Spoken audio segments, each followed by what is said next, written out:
Hello, video skip नाही करायचं आहे. आजचा व्हिडिओ आहे 90sच्या मुलामुलींसाठी. शुभ सकाळ. कसे आहात तुम्ही सगळे? छान आहात ना? एक छोटीशी आठवण सांगते आहे जी माझ्या मनात आजही घर करून गेलेली आहे आणि नक्कीच तुमच्यासोबत ती शेअर केल्यावर तुमच्या पण ती काळजाला लागेल एवढी मात्र गॅरंटी मी नक्की देते आहे. तर ती गोष्ट अशी आहे की सकाळी मी टिफिन भरत होते स्कूलला येण्यासाठी आणि बऱ्याच गोष्टी होत्या. मटकीची उसळ होती, सलाद होतं, दही होतं, भाकरी होती, ठेचा होता आणि भाजीपोळी तर होतीच. पण डब्बा भरला. त्या डब्याचं आज कौतुक नाहीच आहे, कारण एक वेळ अशी होती की मला स्कूलमध्ये डब्बा घेऊन जावंसं वाटायचं. जेव्हा मी गावाकडे राहायला होती, 4थीपर्यंत शिक्षण माझं गावाकडे झालं आहे, तेव्हाची परिस्थिती खूप बिकट होती आणि मध्यमवर्गीय कुटुंब म्हटल्यावर तर काही विचारायची सोयच नाही आहे. आणि असं नाही की खायला प्यायला नव्हतं घरामध्ये, होतं, पण माझ्या भाषेत असं की तेव्हाची वाटत ते चोचले आहेत नाही का. कारण माझ्या घरी एकच भाजी बनायची, पातळ भाजी. मग ती वांग्याची, शेवग्याच्या शेंगाची किंवा मसूर डाळीची आमटी वगैरे काही पण असं मग पातळ भाजी बनायची. आणि माझ्याकडे 2 टाळी डब्बा नव्हता, एकच टाळी डब्बा, म्हणजे तो पण तो एकच डब्बा असायचा.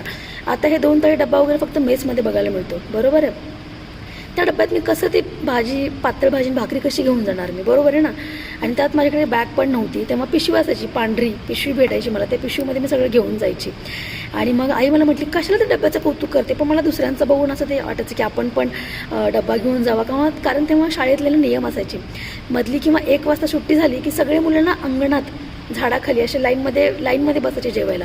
आणि माझ्याकडे कधीच डब्बा नसायचा. मला खूप वाईट वाटायचं. पण आई म्हणायची, कशाला, एकदा शाळेची घंटा वाजली की धूम टाकायची, घरी यायचं, जेवायचं, पळत जायचं. कारण मी घरी जाईपर्यंत आई ती भाकरी चुरून ठेवायची आणि ती चुरलेली मुरलेली भाकरी खायला जो आनंद किंवा तिची चव होती ना, ती आज पण माझ्या जिभेवरती रेंगाळते. कालांतराने नंतर डब्बा वगैरे मला मिळत गेला, पण ती जी आठवण आहे ना, कारण आज एवढं पंचपक्वान्न असूनसुद्धा मी आणखीन डब्याला हात नाही लावला किंवा मी ब्रेकफास्ट पण नाही केला. पण तेव्हाची आतुरता मनाला लागली, हुरहुर की का मला डब्बा नाही आणता येते.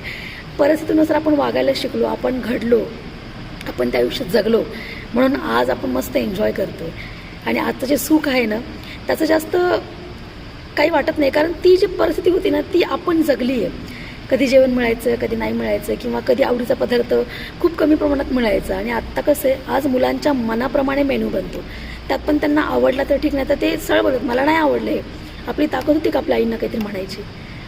खरंच खूप भारी वाटते की आपण 90चे मुलं मुली आहोत, आपल्याला प्रत्येक परिस्थितीची जाणीव आहे. मला असं वाटलं तुमच्यासोबत शेअर करावी, कारण खरंच एकच भाजी बनायची, पण त्यात अख्खं कुटुंब जेवायचं ना. त्यात तो पांढरा भात, जे रिलेट करतात त्यांनाच या आठवणी रिलेट होतील सिरियसली. कारण बऱ्याच घरची अशी परिस्थिती नव्हती, पण माझ्या घरची होती. मला वाटलं तुमच्याशी शेअर करा म्हणून शेअर करते.